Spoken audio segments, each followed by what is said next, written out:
इसीलिए पुलिस को पकड़े थे कि हमको जवाब चाहिए कि आदेश किसने दिया था। উলঙ্গ রাজা কবিতাটা নিশ্চয়ই আপনাদের অনেকেরই মনে আছে বা অনেকেই জানেন বা হয়তো জানেন না। সেখানে সেই প্রশ্নটা উঠছিল বা কবিতার লাইনগুলো এরকম যে সবাই দেখছে রাজা উলঙ্গ, তবুও প্রশ্ন করার সাহস নেই, রাজা তোর কাপড় কোথায়। শেষে এক বাচ্চা জিজ্ঞাসা করে, একটি ছোট বাচ্চা। বিহারের আদিত্য কুমারকে দেখে আমার ঠিক সেই বাচ্চাটির কথাই মনে পড়ে গেল। 6 বছরের একটি ছেলে, সে কিনা নেমে পড়েছে আন্দোলনে। বিহারে যে বিহার পাবলিক সার্ভিস কমিশন যে প্রশ্নপত্র লিক হয়ে যাওয়া এবং সেই পরীক্ষাতে বিস্তর গোলমিল, সেই অভিযোগেই কিন্তু এই আমরা দেখেছি যে 25শে অগস্ট পরীক্ষার্থীরা তারা আন্দোলনে নামে এবং সেই আন্দোলনে তারা রাজভবন অভিযানের ডাক দিয়েছিল, কিন্তু রাজভবন তো দূর, তার অনেক আগে আটকে দেওয়া হয়, পুলিশি ব্যারিকেড করে আটকে দেওয়া হয়। পুলিশ শুধু ব্যারিকেড করেই ক্ষান্ত থাকেনি, লাঠিচার্জ করেছে, জল কামান ছুঁড়েছে, কারো কারো মাথাও ফেটেছে। বাচ্চাটি সাংবাদিকদের সামনে দাঁড়িয়ে প্রশ্ন তুলছে যে তিনি পুলিশ সুপার কেও। হ্যাঁ, তিনি বলছি ছোট বাচ্চা, 6 বছরের বাচ্চা। আমার যে ছোট ছেলে সে ওর থেকে বড়। সে প্রশ্ন করছে, আমি এসপি কে প্রশ্ন করেছি, এসপি পালিয়ে গেছে, ডিএম কে প্রশ্ন করব যে কেন, তারা তো রোজগারের জন্য, তারা তো চাকরি চায়, পরীক্ষা প্রশ্নপত্র লিক হয়ে গেছে, সেই প্রশ্ন বাতিল করার দাবি তুলছে।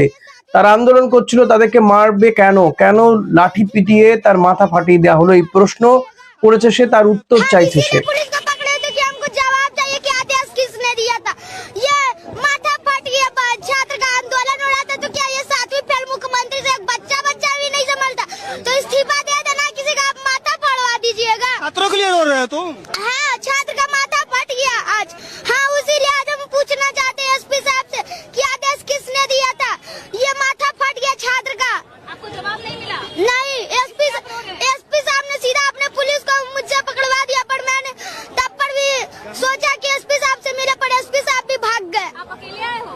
हाँ, हम तो ये बात डीएम साहब से भी जाके पूछेंगे कलेक्टेरिएट कि ऐसा नहीं डालेंगे कि ये सब किसके आदेश पे हुआ। अब हमको इसका जवाब चाहिए। हम इसीलिए पुलिस को पकड़े थे कि हमको जवाब ভাবুন, चाहिए कि आदेश किसने दिया था। ভাবা প্র্যাকটিস করুন।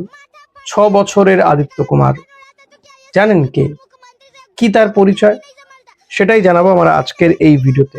বিপিএসসি পরীক্ষা, বিহার পাবলিক সার্ভিস কমিশনের পরীক্ষা, আর সেই পরীক্ষাতেও অন্যান্য অনেক পরীক্ষার মতনই প্রশ্নপত্র লিক হয়ে যাচ্ছে। গোটা দেশ জুড়ে যা সমস্যা, আমরা দিল্লিতে দেখেছি আন্দোলন জেনজির, আমরা বিহারেই দেখেছি, ঝাড়খণ্ডে দেখেছি, প্রত্যেকটা জায়গাতে আন্দোলনের ফল কি হয় সেটাও দেখেছি, এবং সেই আন্দোলনকে প্রতিহত করতে পুলিশ প্রশাসন যে কি হারে ঝাঁপিয়ে পড়ছে সেটা দেখেছি। জেনজির পরে জেন আলফা, এই ছোট্ট শিশুটি হয়তো জেন আলফাতেই পড়ছে, কিন্তু এই 6 বছরের শিশু সে আন্দোলন করবে, আর কি প্রশ্ন, কি কনফিডেন্টলি সে সাংবাদিকদের মুখোমুখি হয়ে, আমি দেখছি সেই ছবিটা সোশ্যাল মিডিয়াতে ভাসছে, সাংবাদিকদের মুখোমুখি হয়ে একের পর এক সাংবাদিক বুম বাড়িয়ে রয়েছে, সে প্রশ্ন করে যাচ্ছে, কথা বলে যাচ্ছে, সাংবাদিকরা প্রশ্ন করছে, তার পাল্টা সে উত্তর দিয়ে যাচ্ছে। বিহার পুলিশ তাকে আটক করে, 5 ঘন্টা আটক করে রেখে দেয় থানায়। ভাবা যায়? যদিও পুলিশের বক্তব্য তাকে আটক বা গ্রেপ্তার করা হয়নি। এই যে আন্দোলন চলছিল, ভিড় ভাট্টা, লাঠিচার্জ, জল কামান, এসবের ভিড়ের মাঝে পড়ে ছেলেটির ক্ষতি হয়ে যেতে পারত, সেই কারণে তাকে আর তার মাকে তারা সেফ জোনে নিয়ে গিয়েছিল। সেটা পুলিশ বলতেই পারে, হয়তো সেটা করেওছে, কিন্তু এভাবে 6 বছরে একটি বাচ্চা সে প্রশ্ন করছে এবং বলছে তাকে জেল ভি যায়েঙ্গে, গোলি ভি খায়েঙ্গে। বুঝতে পারছেন?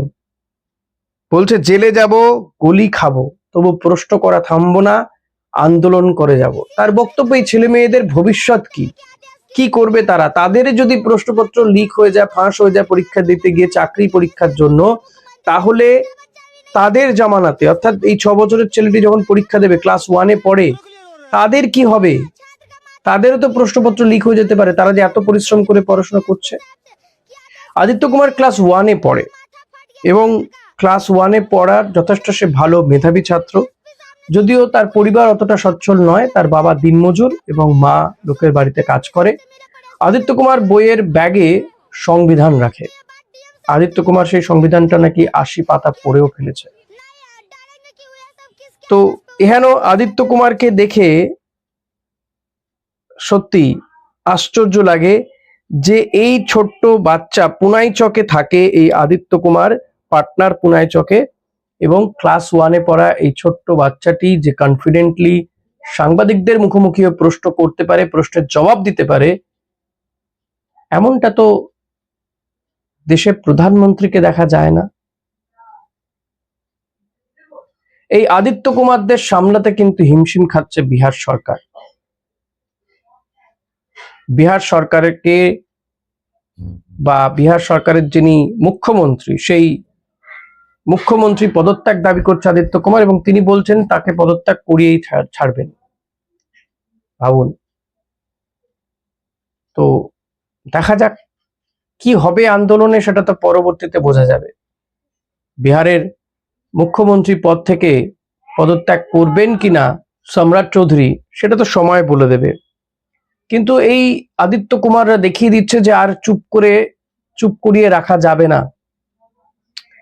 অন্ধভক্তরা তাদের প্রশ্ন করতে ভুলে গিয়েছে, যা বলবে কেউ একজন সেটাই মেনে চলবে, ধ্রুব সত্য মেনে সেটাই চলছে তারা। কিন্তু আদিত্য কুমাররা, তাদের কোনো ভয় নেই, ডর নেই, তারা কোনো দুর্নীতিতে যুক্ত নন, তাদের বাবা মা দিন আনি দিন খাই অবস্থা।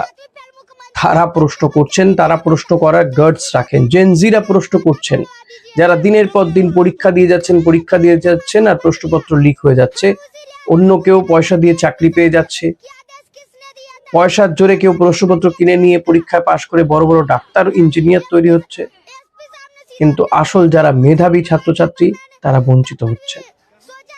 এই আদিত্য কুমাররা কিন্তু তাদেরকে বদলে দিতে পারে। একা আদিত্য কুমার বিহারের যে প্রশাসন, সে প্রশাসনকে টলিয়ে দিয়েছে কার্যত। আগামী দিনে এরকম কয়েকশো আদিত্য কুমার কিন্তু গোটা দেশের সরকারকে টলিয়ে দিতে পারে, কারণ তাদের কোনো ভয় ডর নেই, প্রশ্ন তো করবেই তারা, আর সেই প্রশ্নের উত্তর সরকারকে দিতে হবে। আজ এখানে শেষ করছি। ভিডিওটা কেমন লাগলো অতি অবশ্যই জানাবেন। আদিত্য কুমারের সমর্থনে একটা লাইক করে যাবেন। Thank you.